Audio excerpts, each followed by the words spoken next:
유관순 열사, 그 18살 꽃다운 나이에 이 나라의 그 어려운 현실을 보며 일제로부터 독립하기 위해 그렇게 그 한 목숨 던져서 그 어린 나이에도 그렇게 독립을 외쳤었지요. 그리고 또 여러분 그 안중근 의사나 윤봉길 의사 한번 생각해 보십시오. 그 젊은 나이에도 그 20대 나이에도 정말 이 나라의 안타까운 현실을 침략당하는 것을 보며 그 일제 지도자들을 이렇게 제거하기 위해서 그 한 목숨 던지지 않았습니까? 우리나라 사람, 우리의 독립을 위해서 그들이 그렇게 수고했기 때문에 우리는 그들의 행위를 가리켜 의로운 일이다, 우리의 독립을 위해서 그렇게 헌신했다, 그렇게 평가하지요. 그런데 여러분, 우리가 만일 일본 사람이라면 어땠을까요? 우리와 동일한 평가를 내릴 수 있었을까요? 아마 그렇지 않을 겁니다. 일본 입장에서 보면요, 유관순 열사는 열사가 아니라 반정부 시위 주도자에 불과하지요. 또 윤봉길 의사나 이봉길 의사는 어떻습니까? 윤봉길 의사는 테러리스트에 불과하지 않겠습니까? 이처럼 사람은요, 자기의 입장이 어떠하냐, 내가 상대방에 대하여 어떤 처지의 관계에 놓였냐에 따라서 상대방을 판단하고 상대방에 대한 입장이 똑같은 행위인데도요, 다르게 보이게 됩니다. 여러분, 예수님에 대한 이 성경에 등장하는 인물들의 판단과 또 입장 역시 이와 같았습니다. 예수님이 하나님의 아들, 메시아, 그리스도가 맞다고 인정하는 분들은 어떻게 그를 대했습니까?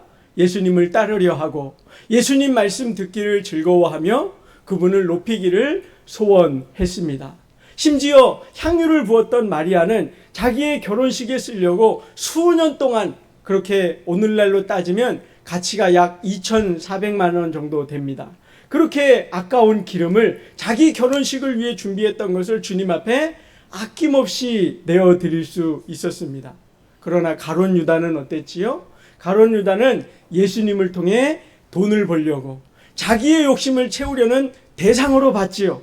그러니까 예수님 따르다가는 한 푼도 건지지 못하겠다 생각이 들자 예수님을 은 30에 팔아 넘겼습니다. 대제사장이나 종교 지도자들 또는 바리새인과 서기관들은 어땠지요? 예수님은 유대의 전통을 무너뜨리려 하는, 성전을 헐라하고 그것에 와서 장사하는 이들을 내쫓고 자기들이 허락한 일을 회방하는 그저 주모자, 선동자에 불과했습니다. 그래서 급기야 예수님을 어떻게 하죠? 십자가에 내어 주었다는 것입니다. 여러분, 오늘 이처럼 우리가 어떤 사람과 내가 어떤 관계에 놓였느냐가 이처럼 우리의 행동, 우리의 생각, 우리의 앞으로 사는 모습을 결정한단 말이에요. 여러분, 오늘 우리가 이렇게 예배드리고 있지만 진정한 우리의 신앙의 모습은요, 이 자리가 아니라 우리의 삶의 현장에서 드러나게 되는 이유가 바로 이 때문입니다. 내가 주님을 통해서 나의 구원이 이루어지고 하나님의 아들이심을 진정 믿는다면 우리는 주의 말씀을 즐거워할 것입니다. 하나님 앞에 기도하기를 기뻐할 것입니다. 생명의 주님 앞에 예배하는 것이 나의 즐거움이 될 것입니다. 그러나 주님을 통해서 내가 나의 욕심을 채리려 하고 내가 원하는 것이 이루어지기를 말하는 그저 주님을 어떤 도구로 삼는, 이방인들이 이방 종교를 따르는 것과 똑같은 신앙의 자세를 가졌다면요, 나의 평소의 삶은 주님의 말씀과 동떨어진 삶, 주님과 전혀 상관없는 삶을 살게 될 것입니다. 그것이 바로 주님을 내가 평소 말로 표현하지 않아도 내가 어떤 마음을 가졌느냐가 그처럼 삶의 모습 속에 드러나게 된다는 것입니다.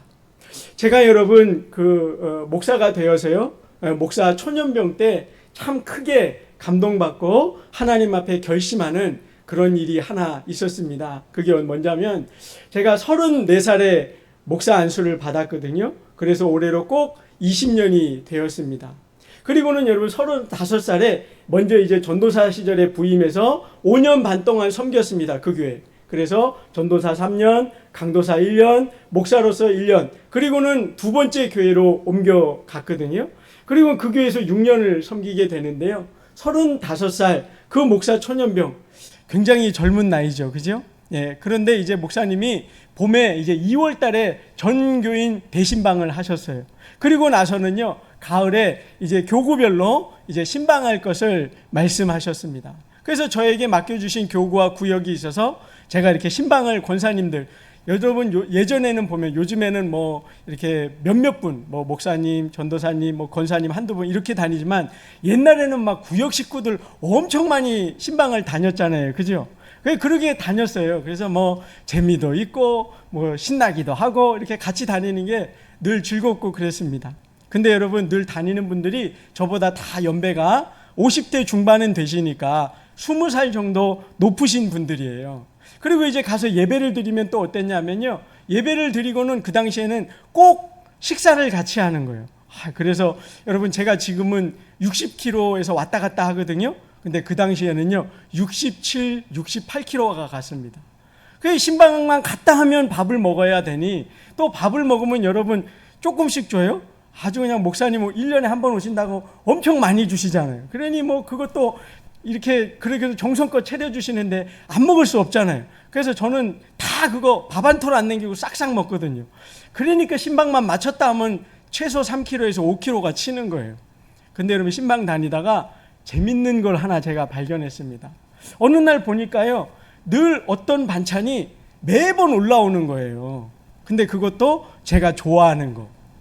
근데 여러분 제가 언제나 어떤 분이 이렇게 제가 신방을 가게 되면 그 구역장님이나 그 신방 받으시는 분이 물어보거든요. 목사님 뭐 좋아하세요? 어차피 식사할 거 좋아하는 거 드리면 좋잖아요. 그러시는 거예요. 근데 제가 그거 얘기 안 합니다. 왜요? 제가 만약에 깍두기 좋아합니다 그러면 어떻게 해요? 모든 집마다 깍두기가 올라오는 거예요. 그죠? 제가 만약에 라면 좋아합니다 그러면 어떠죠? 라면이 매번 나오는 거예요. 그러니까 뭘 좋아하는지 절대 얘기 안 합니다. 그러니까 제가 얘기 안 하니까 어떤 분이 간혹 저희 집사람한테 물어봤다 그래요. 목사님 물어봐도 대답 안 하는데 사모님 목사님 뭐 좋아하십니까? 그럼 제가 얘기하거든요. 절대 얘기하면 안 된다. 깍두기만 올라오는 수가 있다. 얘기를 안 하는 거예요. 그 얘기를 안 해요. 근데 언젠가부터는요, 신기하게 제가 분명히 말 안 했는데 제가 좋아하는 거가 매번 올라오는 거예요. 그 너무 신기하더라고요. 그래서 어느 날 제가 그 함께 신방 갔던 신방대원 권사님한테 얘기를 했습니다. 권사님 희한하게 그 어떤 집사님 집에 가도 어떤 권사님 집에 가도 그게 꼭 올라오네요. 저 전때 얘기 안 했는데 어떻게 그걸 아시고 그렇게 하셨죠? 참 신기해요. 그랬더니 그분이 이렇게 얘기하시더라고요. 목사님 젓가락이 어디 갔는지 유심히 봤죠. 목사님 젓가락이 어디로 가는지 보다 보니까 목사님 좋아하는 게 뭔지 드러나더라는 거예요. 저는 깍두기 좋아한단 말 한 번도 안 했는데 깍두기로 제 젓가락이 가더라는 거예요. 여러분 제가 깍두기 좋아한단 말 아니에요. 예를 드는 거예요. 꼭 오해하시는 분들이 계셔요. 아니에요. 여러분 제가 뭘 말씀드리려 하냐면 그분들이 저를 향한 마음을 제가 거기서 봤단 말이에요. 제가 35살 이제 목사 안수 받고 구역신방 이제 처음 다니는, 그전에는요 항상 목사님 수행해서 따라다니는 비서 같은 신방대원으로 갔었어요. 근데 그때 그해 처음으로 제가 신방을 주도적으로 권사님들하고 약속해서 신방 갔단 말이에요. 목사 초년병, 나이도 저보다 다 높으세요. 15살에서 20살 많은 분들 집을 신방 가는 거예요.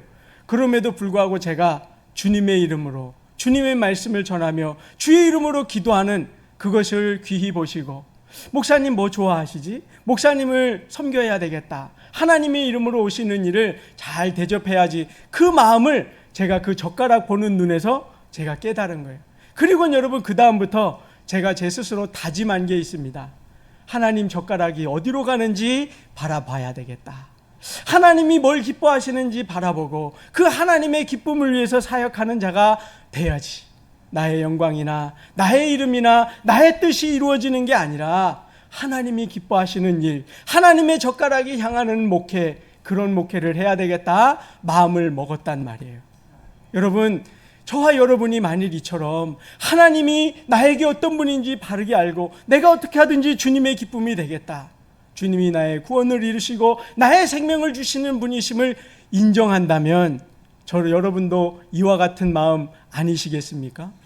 근데 여러분 오늘 본문 보면 이와 같은 마음을 품었던 한 사람이 나오고요, 정반대의 마음을 품었던 사람이 등장하는 것을 보게 됩니다. 22절과 23절 보면은요, 예수님도 예수님의 제자들과 함께 세례를 베푸시고 세례 요한과 세례 요한의 제자들도 세례를 베풀었다는 얘기가 22절, 23절에 등장하고 있습니다. 그런데 여러분 26절을 보시면요, 이렇게 얘기가 이어져요. 세례 요한의 제자들이요, 세례 요한에게 가서 이렇게 얘기하는 거예요. 26절 보십시오. 그들이 요한에게 가서 이르되 라삐여, 선생님과 함께 요단강 저편에 있던 이 곧 선생님이 증언하던 이가 세례를 베풀매 사람들이 다 그에게로 가더이다. 여러분, 이건 사실은 좀 과장한 얘기입니다. 세례 요한의 제자들은요, 사람들이 예수님을 따라가는 게 못마땅스럽다 보니까 지금 사람들이 다 간 건 아니에요. 세례 요한에게 와서도 세례를 받고 예수님에게도 가서 세례를 받는 그런 형편인데 과장해서 이렇게 얘기하고 있는 거예요. 왜 그럴까요? 예수님에 대한 경쟁심, 예수님에 대한 시기 질투의 마음이 있었기 때문에, 분명히 우리 선생님이 더 탁월한데, 분명히 우리 선생님이 더 훌륭하신데 왜 사람들이 예수님에게 가는지 모르겠다, 그 일을 막든지 아니면 저쪽 멀리 가서 하라든지.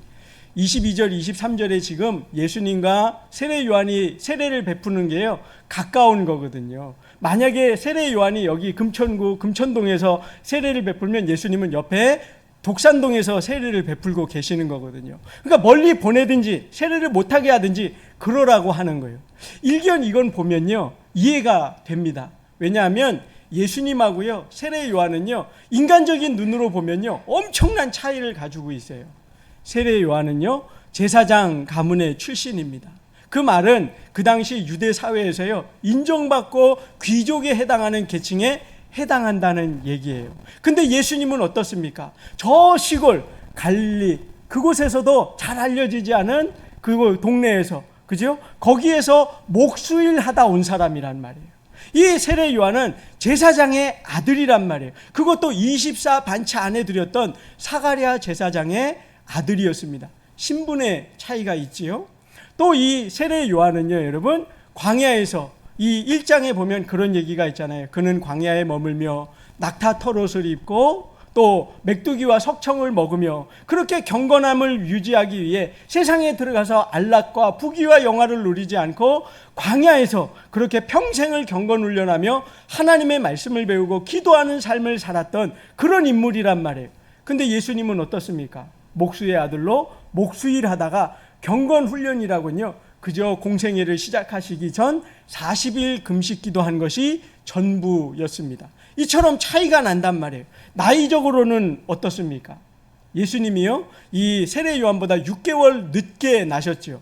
여러분, 유대 사회는요, 우리나라처럼 장유 유서가 철저한 민족입니다. 그래서 여러분, 유대법에 따르면은요, 형제가 여럿이 있어서도요, 항상 장자권은 그 장자에게만 물려주게 되어 있고요, 유산을 물려줄 때 항상 다른 모든 아들들보다 장자가 2배 이상을 받는 것이 법으로 되어 있었습니다.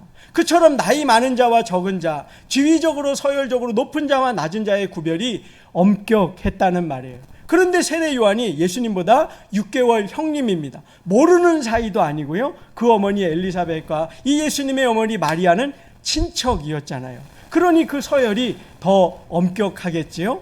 더더군다나 세례 요한은 여러분, 언제인지 알 수 없으나 이미 오랜 시간 사역을 해서요, 이스라엘 모든 사람이 그를 영적 지도자로 인정하고 있었습니다. 어느 정도로요? 심지어 그를 바라보면서 당신이 메시아가 아닙니까? 구약의 모든 선지자들이 예언한 바로 그 그리스도가 아니십니까? 라고 인정할 정도의 영적 권위를 가진 위대한 인물이 되어 있었다, 그 말이에요.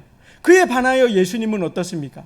이제 막 공생애를 시작한, 많은 사람이 알지 못하는, 그저 이제 예루살렘에서 그 성전 청결 운동이나 혹은 기적 몇 가지를 행한 이제 신출내기, 저로 비유하자면 35살 목사 안수 받은 갓 초년병에 불과했다는 말이에요. 그러니 세례 요한의 제자들이 이처럼 세례 요한과 예수님이 차이가 나는데 사람들이 예수님에게 더 몰려가는 걸 보니 시기심과 질투심과 경쟁심이 드는 것, 어떻게 보면 당연합니다.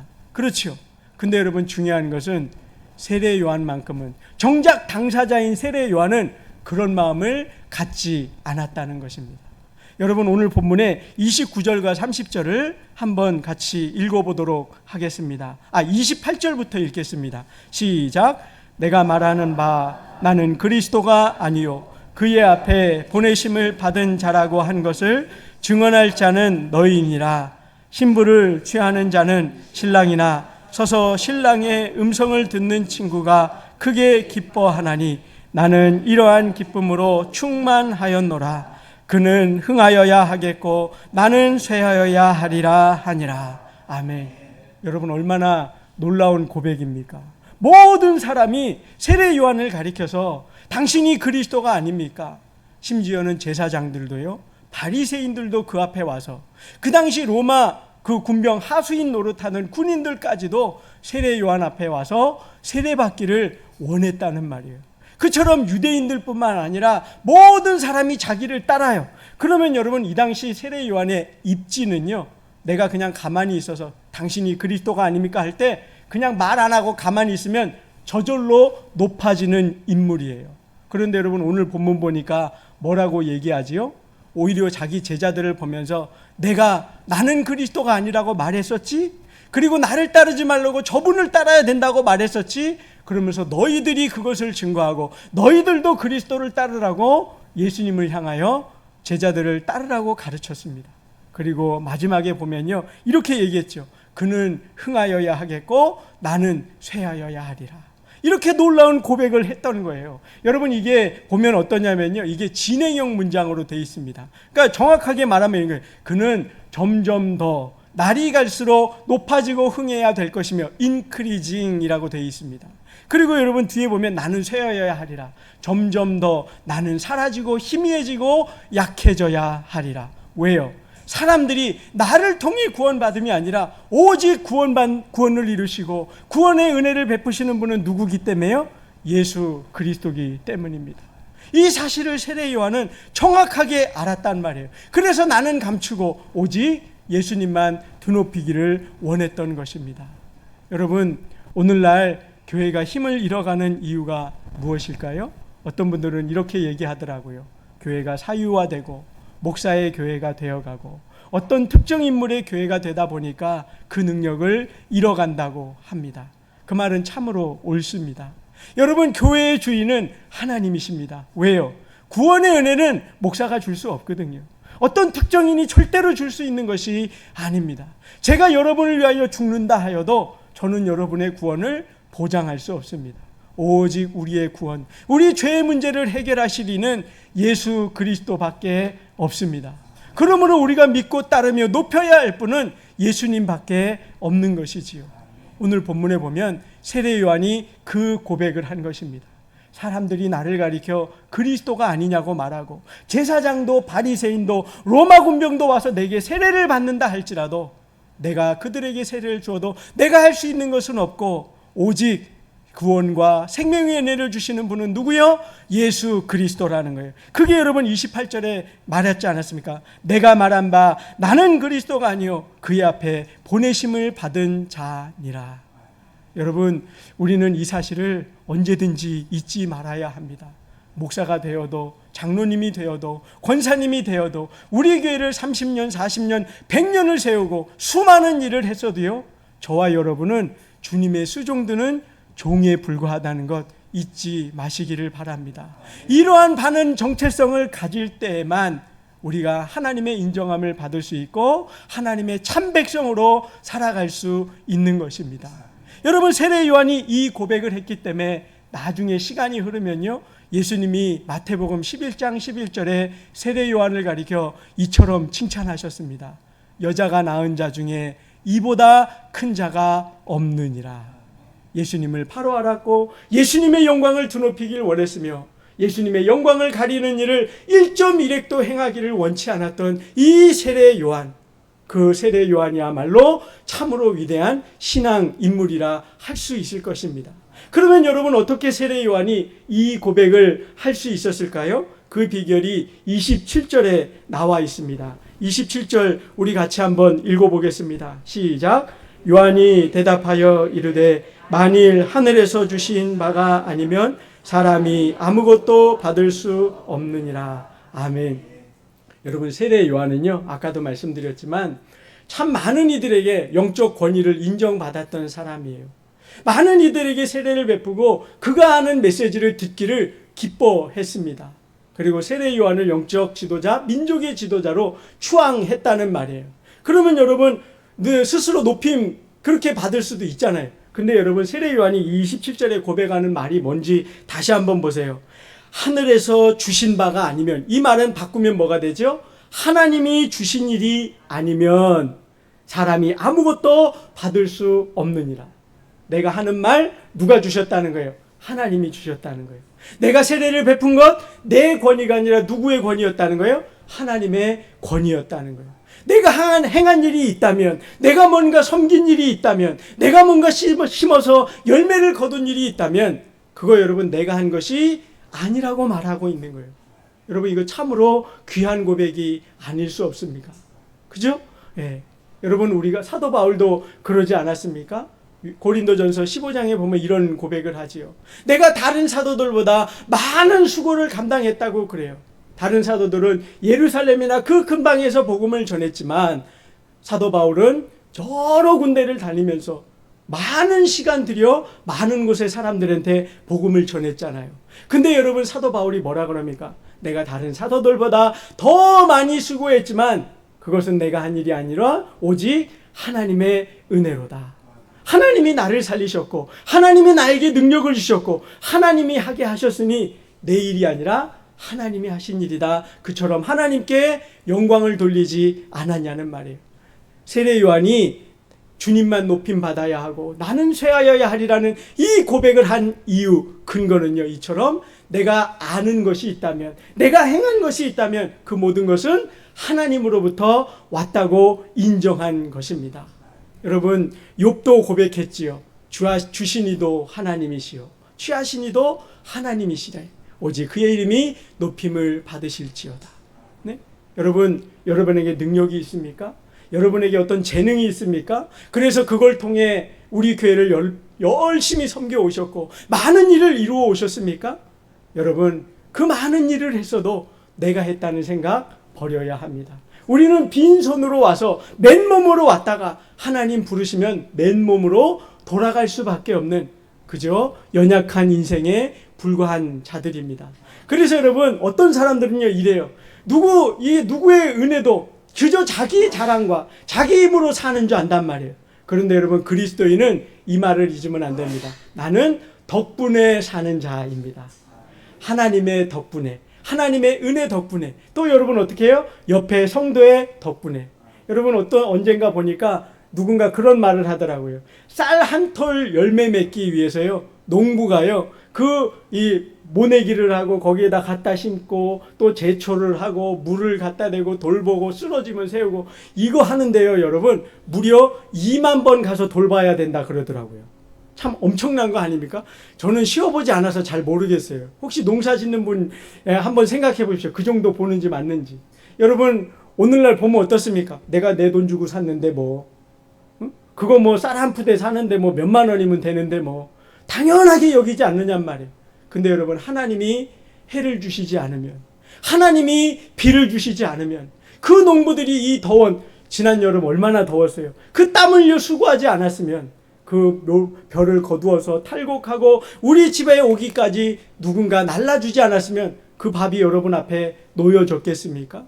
우리는 여러분, 모든 것이 거저 이루어지는 건 없다는 걸 인정할 수 있어야 합니다. 하나님 은혜 덕분에, 하나님이 주신 은혜로 내가 오늘 살고 있음을 늘 기억하시기를 바랍니다. 세례 요한이 그랬단 말이에요. 내가 높임받을 만한 일을 했느냐? 내가 한 것이 아니요, 하나님이 내게 주신 것이로다. 여러분, 우리 옆에 사람과 한번 이렇게 해볼까요? 우리 권사님, 집사님, 장로님 덕분에 행복합니다. 한번 해보시죠.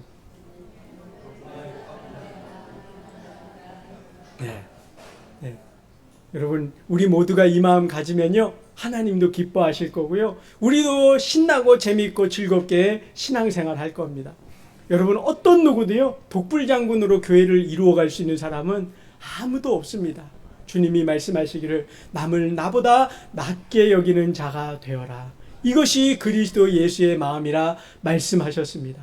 세례 요한은 그 마음을 가졌기에 자기는 사라져고 예수님이 높임 받으시는 것, 그 마음을 기뻐했다는 말입니다.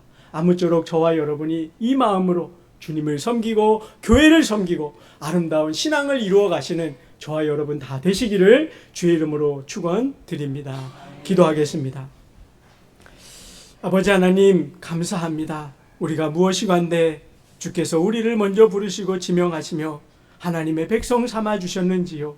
하나님을 알지 못하고 하나님을 통해 자기 욕심을 이루려 하는 자는 끝내 주를 배신하고 주를 십자가에 못 박기까지 하였으나 우리는 주님이 은혜를 주셔서 여기 있으며 믿음을 얻었고 하나님의 자녀가 되는 권세를 얻었음을 인정하며 고백합니다. 그러므로 내가 무슨 열매를 거두든 어떤 영광을 얻을 일을 해야 했든 그것은 내가 한 것이 아니요 오직 하나님의 은혜로다 고백하는 신앙인 되게 하여 주시옵소서. 그러함으로 세례 요한과 같이 그는 점점 흥하여야 하겠고 나는 쇠하여야 하리라. 나는 아무것도 아닌 무익한 종이라 인정하고 고백하는 우리 모든 성도들 되게 해 주시옵소서. 또한 바라고 원하기는 주님을 향하여만 이 마음을 가진 게 아니라 우리가 형제 안에 자매 안에 이 마음을 가지고 함께 섬기며 아름다운 공동체 이루기에 부족함이 없기를 간절히 기도를 드립니다. 주께서 우리를 사랑하사 십자가를 지시기까지 그 낮고 겸손한 마음을 가지셨던 것처럼 우리 안에 주신 그 하나님의 영광이 보배롭고 소중하기에 우리가 형제를 세우고 또 한 지체된 이를 높이기 위해 우리의 자신을 드릴 수 있는 그러한 십자가의 길까지도 걸어갈 수 있는 믿음의 사람들 되게 해 주시옵소서. 아름다운 공동체, 하나님 기뻐하시는 공동체 되기를 간절히 기도하며 예수님 이름으로 기도드리옵나이다. 아멘. 우리 함께 일어서서 찬송 315장 찬양 드리겠습니다.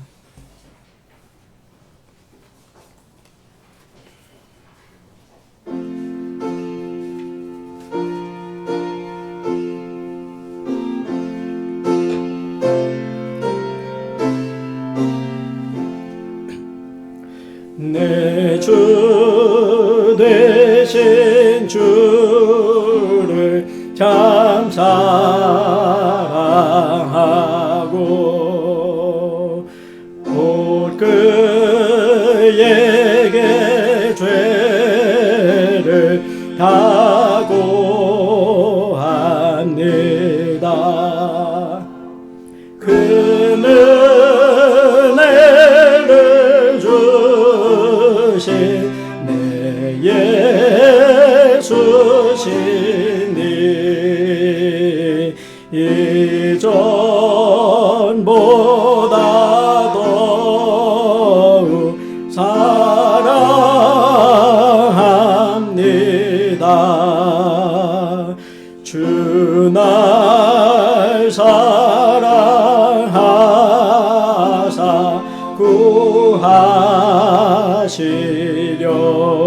구하시려고 저 십자가 고난 당하셨도다. 그 가시관 쓰신 내 예우 배우니 이전보다 더욱 사랑합니다. 내 평생에 힘쓸 그 의무는 주 예수의 덕을 늘 기림이라. 숨질 때에까지 내 할 말씀은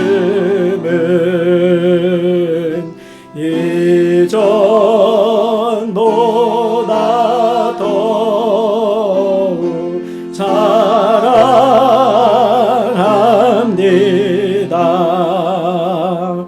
그 영광의 나라 나 들어가서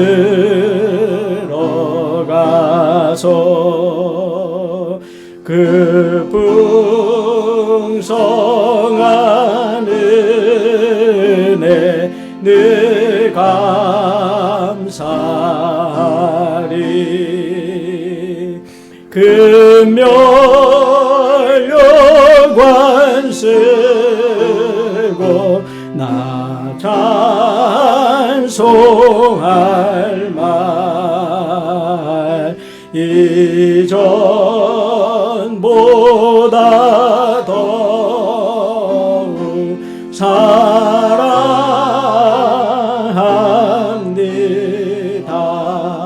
아멘. 지금은 우리 주 예수 그리스도의 은혜와 하나님의 그 크신 사랑하심과 성령의 교통하심과 충만케 하심이 하나님이 값없이 주신 그 놀라우신 은혜를 깨닫고 그 은혜에 사로잡히며 살며 그래서 하나님의 기쁨이 되고 하나님께 영광 돌리기를 소원하는 그런 사랑하는 성도들 머리 위에 그리고 저들의 삶의 자리 위에 지금부터 영원히 함께 계시기를 축원하옵나이다. 아멘.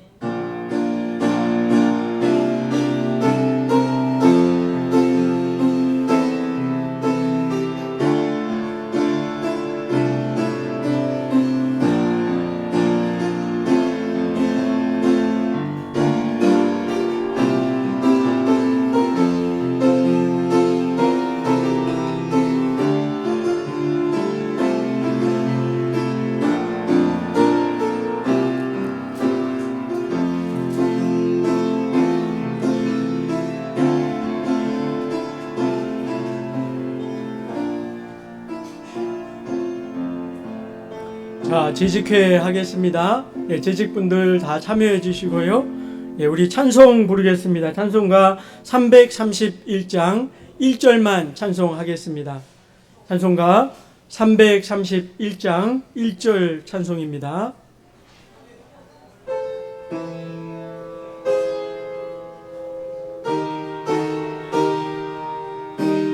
약간 빠르게요. 약간 빠르게. 영광을 받으신 만유의 주여 우리가 명령을 따르리다. 베푸신 은혜를 감사히 알고 진실한 마음으로 섬기겠네. 구주의 은혜 주시는 대로 영원히 받들어 섬기겠네. 찬송하겠네. 찬송하겠네. 생명을 주시는 구주로다. 아멘. 예, 우리 재직회를 위해서 우리 장영수 장로님 한번 기도해 주시면 좋겠습니다. 복된 날 하나님 앞에 영광을 돌리며 우리의 믿음을 고백하며 또 하루를 온전히 주님 앞에 드릴 수 있는 귀한 은혜들을 주심을 감사합니다. 아멘. 세례 요한과 같은 그러한 삶을 우리가 살아가도록 늘 상기하며 아멘. 주여. 믿음으로 살아가는 하나님의 백성들을 다 되게 해 주옵소서. 아멘. 이러한 은혜를 주신 주님 앞에 감사하며 또 예배 이후에 재직회로 모였습니다. 우리 모든 재직들 충성스럽게 하나님이 주신 사명 잘 감당할 수 있도록 인도하여 주시옵소서. 아멘. 모든 시간들이 하나님 앞에 영광이 되게 해주시기를 원하옵고 감사하며 예수님 이름으로 기도드리옵나이다. 아멘. 예, 하나님 말씀 데살로니가 전서 1장 2절에서 5절 말씀 함께 보도록 하겠습니다. 데살로니가 전서 1장 2절에서 5절까지 말씀입니다. 신약성경 329쪽, 신약성경 329쪽입니다. 데살로니가 전서 1장 2절에서 5절까지 말씀, 데살로니가 전서 1장 2절에서 5절 말씀 우리 함께 합독하겠습니다. 시작. 우리가 너희 모두로 말미암아 항상 하나님께 감사하며 기도할 때에 너희를 기억함은 너희의 믿음의 역사와 사랑의 수고와 우리 주 예수 그리스도에 대한 소망의 인내를 우리 하나님 아버지 앞에서 끊임없이 기억하미니 하나님의 사랑하심을 받은 형제들아 너희를 택하심을 아노라. 이는 우리 복음이 너희에게 말로만 이른 것이 아니라 또한 능력과 성령과 큰 확신으로 된 것임이라. 우리가 너희 가운데서 너희를 위하여 어떤 사람이 된 것은 너희가 아는 바와 같으니라. 아멘. 예.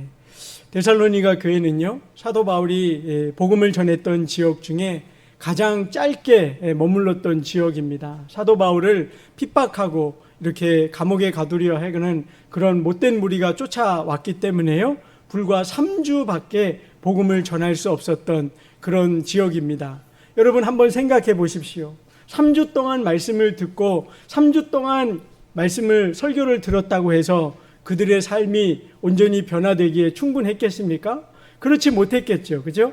그런데 여러분 오늘 본문을 보면 참 놀랍습니다. 2절에 보니까요, 사도 바울이 이럽니다. 내가 기도를 하는데 하나님께 기도하며 너희들을 위해 중보기도할 때 항상 감사하대요. 왜요? 그들이 믿음이 온전하고 든든히 세워졌기 때문입니다. 여러분, 저와 여러분은 3주가 아니라 3년, 30년 신앙생활을 하고 있지 않습니까? 그런데 이 데살로니가 교회는 3주밖에 배우지 않았는데 그랬다는 거예요. 어떤 면에서요? 그게 3절에 나옵니다. 너희의 믿음의 역사와 사랑의 수고와 우리 주 예수 그리스도에 대한 소망의 인내를 우리 하나님 앞에서 끊임없이 기억한다. 이 데살로니가 교회는 하나님을 알게 된 지, 하나님을 배우게 된 지 얼마 되지 않았지만요, 이들에게는 믿음의 역사가 있었다는 거예요. 내가 무언가를 행할 때 모든 일을 믿음 안에서 행했다는 말입니다. 또한 두 번째로 말할 때 사랑의 수고가 있었다는 것입니다. 하나님이 내게 값없이 주신 그 은혜에 합당하게 누구를 섬길 때 하나님의 사랑을 받았으니 나도 섬겨야지, 그 마음을 행했다는 거예요. 또한 세상에 사도 바울이 핍박받아 도망갈 정도로 그렇게 핍박이 컸지만 예수 그리스도에 대한 소망으로 인내하는 삶을 살았다고 고백합니다. 여러분, 이 놀라운 역사가 데살로니가 교회에 있었으니 사도 바울이 어찌 감사하지 않고 칭찬하지 않을 수 있었겠냐는 말입니다. 여러분, 제가 우리 교회를 위해서 기도할 때 가끔 이 말씀을 떠올립니다. 하나님, 우리 교회가 이러한 사랑의 수고, 믿음의 역사, 소망의 인내가 있는 교회 되게 해 주십시오. 그래서 하나님께 영광이 되고 저와 여러분의 삶이 복되기를 기도합니다. 아무쪼록 예배 후 이렇게 재직회를 살필 때도요, 이 믿음, 하나님을 기쁘시게 하는 이 모습이 저와 여러분 안에 있기를 원하고요, 이 재직회에서 결정되는 모든 일들이 이 믿음의 수고, 믿음의 역사, 사랑의 수고, 소망의 인내를 이루어가는 그런 덕스러운 일들이 다 되기를 간절히 축원합니다. 기도하겠습니다. 아버지 하나님, 우리를 구원하사 주의 일꾼 삼으셔서 예배 후 이렇게 재직회로 모여 교회의 대소사 일들을 살피며 어찌하면 하나님께 영광이 되고 주의 일을 이룰까 함께 의논커져 합니다. 주께서 오늘 데살로니가 말씀을 통해 우리에게 교훈하심 같이 우리가 복음에 온전히 붙들리고 주의 사랑을 깨달음으로 주께서 우리에게 맡기신 사명 피곤치 않고 곤비치 않으며 온전히 감당할 수 있도록 붙들어 주시옵소서.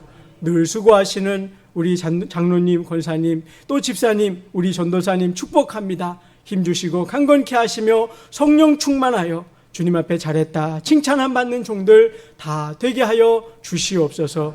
우리에게 지혜를 주셔서 모든 일을 하나님 보시기에 선하게 진행할 수 있도록 결정하고 함께 협력할 수 있도록 은혜 베풀어 주시옵소서. 감사드리며 예수님 이름으로 기도드리옵나이다. 아멘. 우리 재직회 서기 출석해 주시기 바랍니다.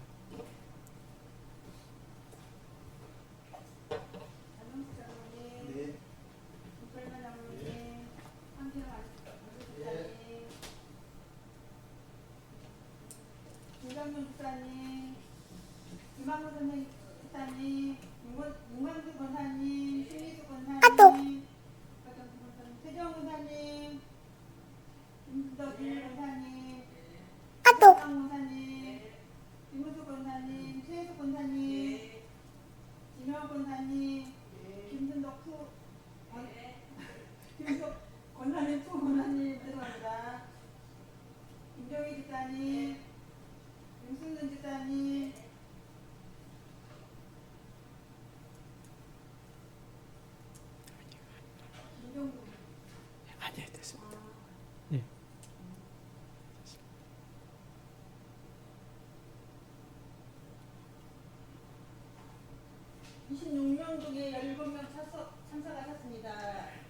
예, 성수가 되어 재직회가 성회되었음을 선언합니다.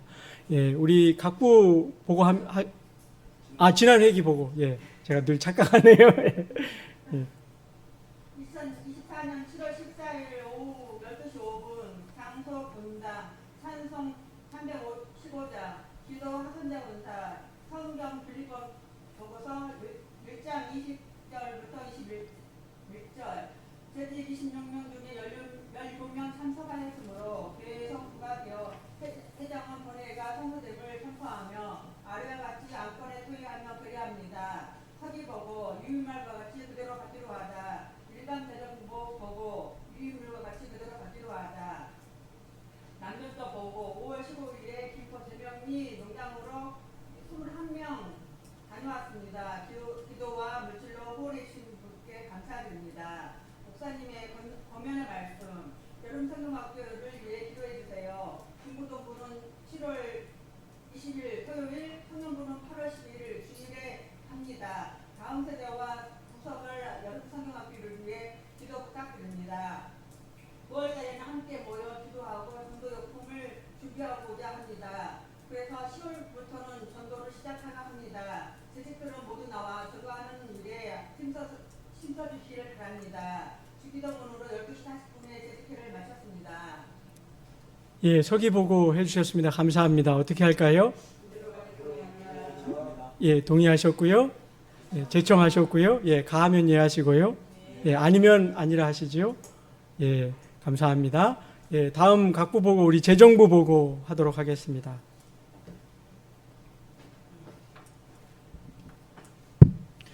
예, 먼저 7월, 8월 2개월 동안 하나님의 은혜를 감사하고 또 재정이 특별히 무리 없이 잘 집행이 돼서 감사를 드리고요. 보고 드리겠습니다. 수입부에 보시면 참고로 2개월치이기 때문에 2달치라는 걸 염두에 두시고 보셔야 됩니다. 11조 헌금이 696만 원, 감사 헌금이 328만 원, 구제 헌금이 6만 원, 일반 헌금이 76만 1,000원, 절기 헌금 중에 맥주 감사절 헌금이 90만 원, 그리고 건축 헌금이 101만 원, 선교 헌금이 51만 원, 전도 헌금이 8만 원, 장학 헌금이 8만 원, 비전 씨앗 헌금이 75만 원, 구역 헌금이 7만 5천 원 해서 7, 8월 2개월 동안 총 수입이 1,446만 6천 원이 수입이 되었습니다. 다음 페이지 보시면 이제 지출부 말씀드리겠습니다. 지출부에 먼저 교역자 관리비 중에 담임 목회자 사례비 480만 원, 휴가비 여름 휴가비 50만 원, 퇴직급여 40만 원 해서 570만 원, 원로 목회자 사례비 260만 원, 휴가비 30만 원, 차량 지원비 40만 원 해서 330만 원 지출했고요. 부교역자는 이제 전사님 사례비 2개월치 60만 원 지출해서 총 교역자 관리비로는 960만 원을 지출했습니다.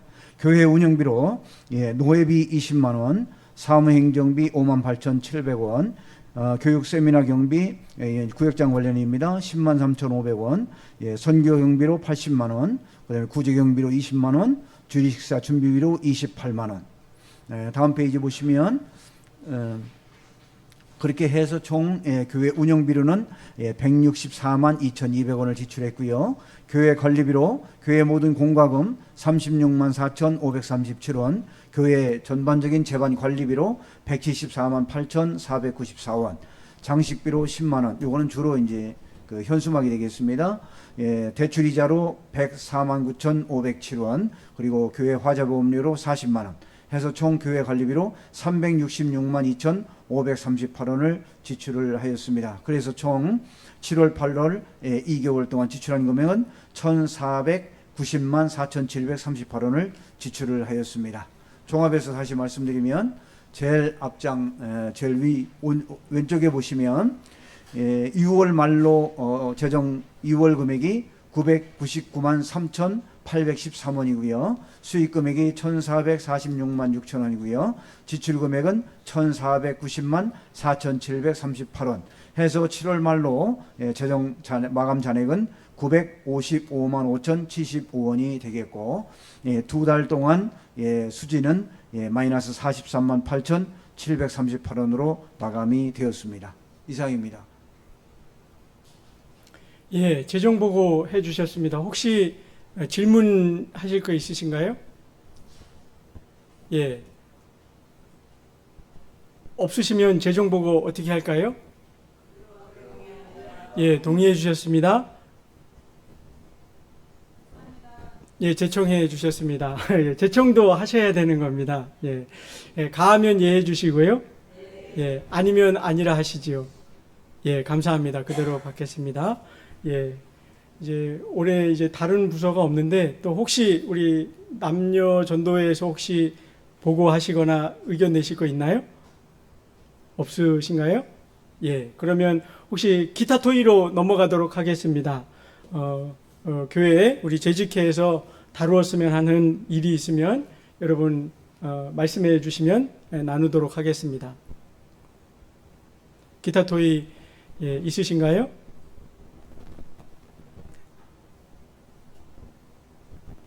권사님 뭐 있으세요?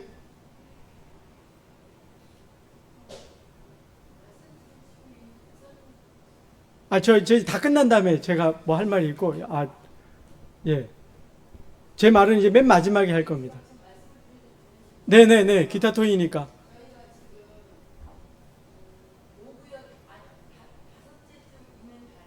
네. 예.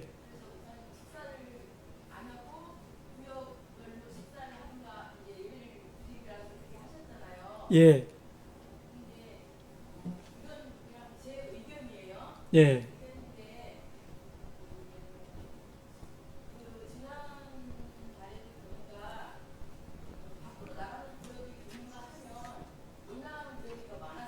네. 예. 예.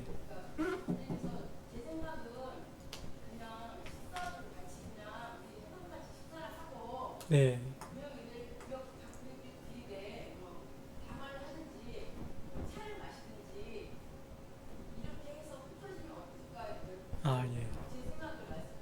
예. 네, 네, 알겠습니다. 지금 권사님 의견이 뭔지 다들 이해되셨나요? 예.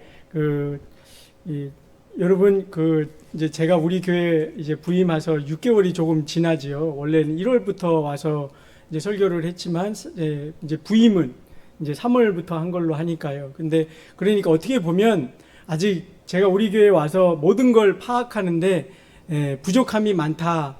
늘 생각하고 있습니다. 그래서 이제 여러분을 알거나 또 우리 교회 형편이나 사정을 이끌어가는데 아직 다 알지 못하는 부분들이 있지요. 그래서 나타나는 어떤 어려움이 있다면 넓으신 마음으로 이렇게 아량을 베풀어 주시기를 부탁을 드리고요.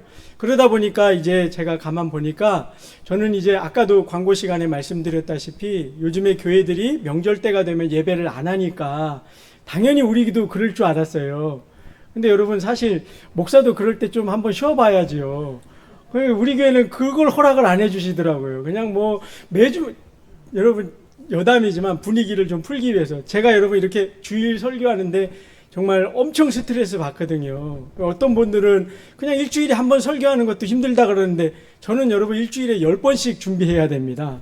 그래 이렇게 딱 마치잖아요. 그러면 이렇게 오후 예배까지 마치고 집에 가면 홀가분해야 되잖아요. 근데 오후 예배 마치고 집에 가면 또 시작이에요. 또 내일부터 또 새벽 예배부터 수요 예배, 주일 예배 이렇게 묵상을 해야 되니까 시작을 하니까 이렇게 마치 이런 느낌이에요. 열심히 뺑뺑이 한 바퀴 돌고 왔는데 오자마자 다시 출발 이러는 느낌이란 말이에요. 그러니까 여러분 넓으신 아량을 베풀어 주시면 좋겠습니다. 그래서 저는 이번 명절에 한숨 좀 돌려야 되겠다 그랬더니 장로님들이 아니라고 우리 교회는 다 예배 드렸다 그러시더라고요. 그러니 뭐 어떻게 해요? 장로님들이 예배 드리자 그러니 네 알겠습니다 그랬죠. 근데 이제 제가 그걸 모르고 오후 예배 때 저는 이제 그걸 모르고 이제 쉰다 했다가 이제 좀 이렇게 의견이 다른 부분들이 이렇게 표현이 좀 된 것 같습니다. 근데 여러분 아무쪼록 이렇게 그런 교회 안에 의견이 다른 건 얼마든지 있을 수 있잖아요. 그죠? 근데 그것으로 인하여서 상대방을 판단하거나 또 상대방을 지적하거나 그러는 일은 상호간에 삼가하셔야 합니다. 언제나 우리는 그리스도의 사랑의 법만이 교회 안에 있음을 여러분 꼭 기억해 주시기를 부탁을 드립니다. 그래서 우리가 늘 덕을 세우는 말을 해야지 우리가 나 생각이 다르다고 또 내 권리를 찾겠다고 이렇게 하는 것은 이제 상호 간에 이렇게 좋지 않습니다. 그리고 제가 한 가지 말씀드리고 싶은 건 여러분 제가 우리 교회에 와서 우리 모든 분들이 대부분 저보다 연배가 위이시잖아요. 그래서 예배 인도하고 설교할 때는 목사로서 영적 지도자로서의 권위를 갖지만 늘 이 강단을 내려가면 제가 여러분들 동생 아닙니까? 그죠? 예, 그래서 부탁드립니다. 동생 잘 좀 봐주십시오. 예? 동생 좀 잘 좀 봐주십시오. 부정한 게 있으면 좀 이렇게 다독여도 주시고 그래 주시기를 정말 부탁드립니다. 아셨죠? 예? 그리고 그런데 여러분 영적 지도자로 설 때는 제가 이 두 가지 마음이 있습니다. 하나는 뭐냐면 부모가 여러분 저도 애가 셋이다 보니까 부모가 여러분 애 아픈 게 제일 마음 아프잖아요. 그죠? 그래서 여러분이 영육간에 늘 강건하시기를 제가 기도합니다. 몸도 아프면 안 되겠고 시험에 들어서 여러분 영혼도 아프면 안 되겠고 그게 늘 마음에 걸린단 말이에요. 그리고 또 두 번째는요. 여러분 이렇게 자식이 여럿 있는데 형제끼리 뭔가 의견 다툼이 있고 마음이 안 좋으면 어때요? 부모가 마음 안 좋잖아요. 그죠? 하나님이 저한테 그런 마음을 주신단 말이에요. 그 여러분 정말 부탁드리는데 그런 일이 없기를 바랍니다. 혹 과거에 우리 교회에 그런 일이 있었어도요. 여러분 너그러운 마음으로 이제 새로 출발하잖아요. 그죠? 뒤를 돌아보지 않고 앞을 보는 성도들이 돼야지요. 그래서 앞을 보고 우리가 더 좋은 교회, 세상 사람들도 흠모할 만한 그런 교회를 정말 이루어갈 수 있기를 부탁드립니다. 그런 의미에서 여러분 우리 임 권사님 말씀하셨던 그 부분을 저도 생각하고 왔습니다. 그래서 이제 이렇게 여러분 사실은 수고 정말 많이 하고 계시는 거예요. 어느 교회나 요즘에 보면요, 이 식사 봉사하는 것 때문에 말들이 참 많습니다.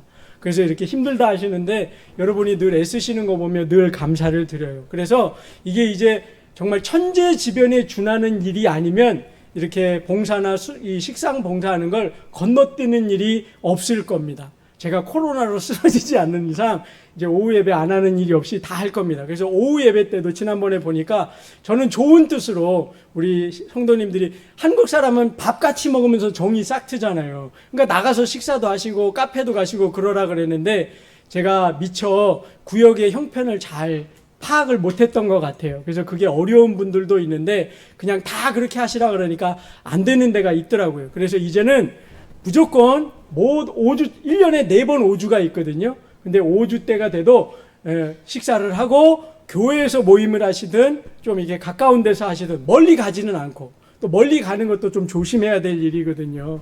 그래서 그러지 않도록 하겠습니다. 그래서 이달에도요, 여러분 구역 신방 예배를 제가 드리고 있잖아요. 근데 이제 남자분들은 평일에 모이기가 어렵기 때문에 그 주에 하려고 그래요. 그래서 5주 때 우리 식사를 같이 하고요. 그 다음에 이제 구역별로 모임을 하시는 거예요. 예배당, 아래 교육관 등등등 하시고 저는 우리 남자 성도님들과 다 같이 구역 예배를 제가 그때 인도를 할 겁니다. 그러니까 그처럼 구역 모임을 그때 가지시면 되겠습니다. 그래서 앞으로 늘 그렇게 해서 이렇게 우리가 진행하는데 어떤 어려움이 없도록 하고요. 그리고 만약에 정말 부득이하게 이렇게 오후 예배, 점심 식사가 빠지게 되면 그걸 이제 수년한다든지 미루지 않고 그냥 이렇게 넘어가는 걸로. 그래서 제가 그런 일이 뭐가 있을까 생각을 해보니까 제가 들어보니까 우리 교회 그 추수감사절 때 같은 경우 이렇게 음식을 많이 하다 보니까 이렇게 손길이 많이 필요하다 하시더라고요. 그때도 어쨌든 구역 중심으로 하는 겁니다. 그 구역이 어느 구역인지는 모르겠는데 그때 이제 올해는 11월 첫째 주로 추수감사절을 옮기기로 했거든요. 11월 첫째 주에 합니다. 그래서 그 전날 대청소하고 그때 할 때 해당하는 구역이 주도적으로 하고 어려움이 있으니까 여전도에서 가능한 분들이 와서 협력하는 걸로. 그래서 그 주에 해당하는 분이 우리 다 같이 했는데 다음 주에 또 하세요. 이게 아니고 그냥 이렇게 순서대로 가는 걸로. 그렇게 하도록 하겠습니다. 그래서 아무쪼록 제가 어떤 의도로 어떤 마음으로 하려는 건지 여러분 이해해 주세요. 제가 아까도 말씀드렸죠. 우리 형님 누님들 잘 부탁드립니다. 아셨죠? 어려움 없도록 그렇게 교회를 세울 수 있으면 좋겠습니다. 혹시 다른 의견이나 보충할 말씀 있으시면 의견하셔도 좋겠습니다. 없으신가요? 예. 그러면 이제 모든 얘기를 나눈 것 같은데 재직회 어떻게 할까요? 예, 마치기로 동의하셨습니다. 예, 제청하셨고요. 가하면 예 하시고요. 예, 아니면 아니라 하십시오. 예, 감사합니다. 그러면 주님 가르쳐 주신 기도로 재직회를 마치도록 하겠습니다. 하늘에 계신 우리 아버지여, 이름이 거룩히 여김을 받으시오며 나라가 임하시오며 뜻이 하늘에서 이루어진 것 같이 땅에서도 이루어지이다. 오늘 우리에게 일용할 양식을 주시옵고 우리가 우리에게 죄 지은 자를 사하여 준 것 같이 우리 죄를 사하여 주시옵고 우리를 시험에 들게 하지 마시옵고 다만 악에서 구하시옵소서. 나라와 권세와 영광이 아버지께 영원히 있사옵나이다. 아멘. 예, 수고하셨습니다. 감사합니다.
식사나 가요?